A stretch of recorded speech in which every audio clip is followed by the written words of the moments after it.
নমস্কার, সুপ্রভাত বন্ধুরা। আজ চিন্তনের মুর্শিদাবাদ জেলার সাপ্তাহিক সংবাদ পরিবেশন করছি আমি পারমিতা সরকার।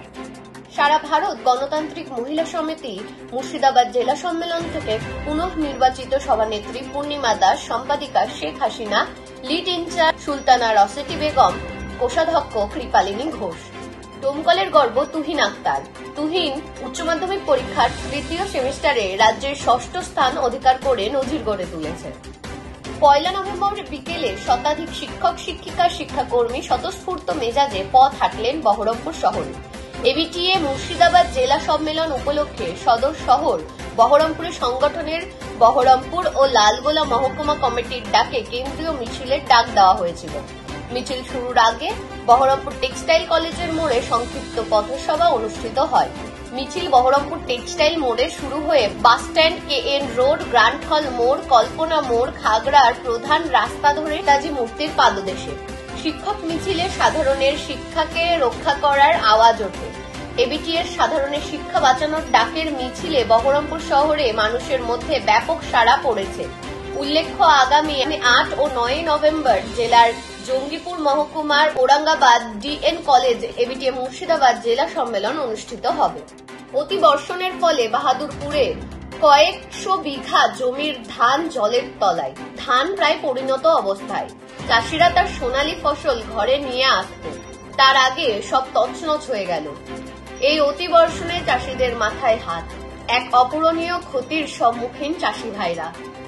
রাজ্য কোঅর্ডিনেশন কমিটির কান্দি মহকুমার সম্মেলন কান্দি এবিটিএ দপ্তরে অনুষ্ঠিত হয়েছে।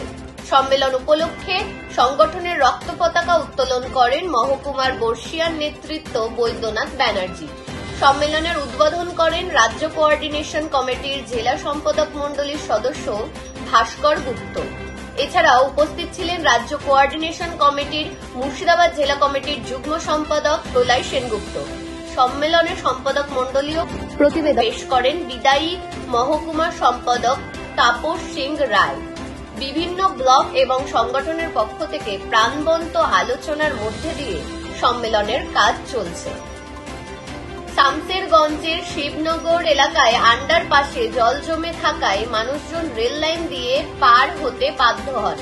রবিবার রেল লাইন পার হতে গিয়ে 3টি শিশুর 2 দিক থেকে আসা ট্রেনে মর্মান্তিক মৃত্যু হয়। ডিওয়াইফাইয়ের 46তম প্রতিষ্ঠাতা দিবস উপলক্ষে সংগঠনের শ্বেত পতাকা উত্তোলন এবং শহীদ বেদিতে মাল্যদান করেন ডিওয়াইফাই রঘুনাথগঞ্জ লোকাল কমিটি।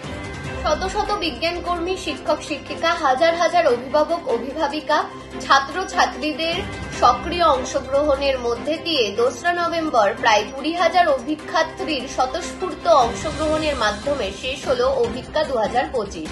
একাধিক অভিক্ষা কেন্দ্রে উপস্থিত অভিভাবকদের সাথে আলোচনা ও সদস্য সংগ্রহণের কাজ হয়েছে। দেহদান, চক্ষুদান বহুকাল থেকে শুরু হলেও মধ্যবিত্ত শ্রেণীর মধ্যে সীমাবদ্ধ। বলরামপুর গ্রামে প্রান্তিক পরিতোষ সরকার তার সদ্য প্রয়াত স্ত্রীর দেহ ও চোখদান করে নজির গড়ে তুললেন। পরিতোষ সরকার বলেন, পুড়িয়ে না দিয়ে দান করলাম, এই কারণে চোখ দুটি দিয়ে কেউ দেখতে পাবে, দেহ চিকিৎসা বিজ্ঞানের কাজে লাগবে। নমস্কার।